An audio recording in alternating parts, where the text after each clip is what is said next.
இங்க எல்லாருமே final exam எழுதுறதுக்காக உட்கார்ந்திருக்காங்க. So இதுல எப்படியாவது சீட் பண்ணியாவது பாஸ் ஆயிடலாம்னு பயங்கரமா பிளான் போட்டு வந்திருக்காங்க. அதுல இவ தான் முக்கியமான பொண்ணு. ஏன்னா இவ தான் இந்த கிளாஸ்லயே நல்லா படிக்கிற பொண்ணு. அதே சமயம் இவள மாதிரி யாராலையுமே சீட் பண்ணவே முடியாது. சோ கிளாஸ்ல இருக்கிற எல்லாருக்கும் இந்த எக்ஸாம்ல எப்படி சீட் பண்ணி பாஸ் பண்றதுன்னு முன்னாடியே ட்ரைனிங் கொடுத்து வச்சிருக்கா. அதுக்காக பியானோல எப்படி ஏபிசிடி இருக்குமோ அதை வச்சு ஆன்சர் எழுத ட்ரைனிங் கொடுத்து வச்சிருக்கா. ஆனா இதுல என்ன ட்விஸ்ட்னா, இந்த எக்ஸாம்ல இதுவரைக்கும் இவங்களே எதிர்பார்க்காத மாதிரி 2 செட் क्वेश्चन பேப்பர் கொடுத்துறாங்க. சோ எல்லாருக்குமே ஒரே ஆன்சர் வராது. இதுல இவளுக்கு செட் A क्वेश्चन பேப்பர் வந்திருக்கு, மீதி இருக்கிற பாதி பேருக்கு செட் B क्वेश्चन பேப்பர் வந்திருக்கு. ஆனா அதையுமே இவ டேலண்டா சமாளிச்சறா. அதுக்காக என்ன பண்றானா, first set A question paper வச்சிருக்க ஸ்டூடண்ட்ஸ்க்கு இவ ஆன்சர் எழுதும்போதே பியானோ லாங்குவேஜ்ல சொல்லி கொடுத்துறா.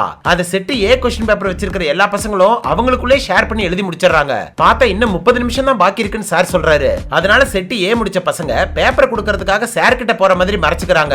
அந்த கேப்ல இந்த பொண்ணு பக்கத்துல இருக்கிற செட் B क्वेश्चन பேப்பர் வச்சிருக்க பொண்ணு கிட்ட பேப்பரை மாத்திடுறா. செட் B क्वेश्चन பேப்பர் வச்சிருக்க பசங்க இவளோட ஆன்சருக்காக தான் வெயிட் பண்ணிட்டு இருக்காங்க. பார்த்தா 10 நிமிஷத்துல மொத்த பேப்பரையும் முடிச்சு எல்லாருக்குமே பியானோ லாங்குவேஜ்ல சொல்லி கொடுத்துறா. கடைசி 5 நிமிஷம் தான் பாக்கி இருக்கு.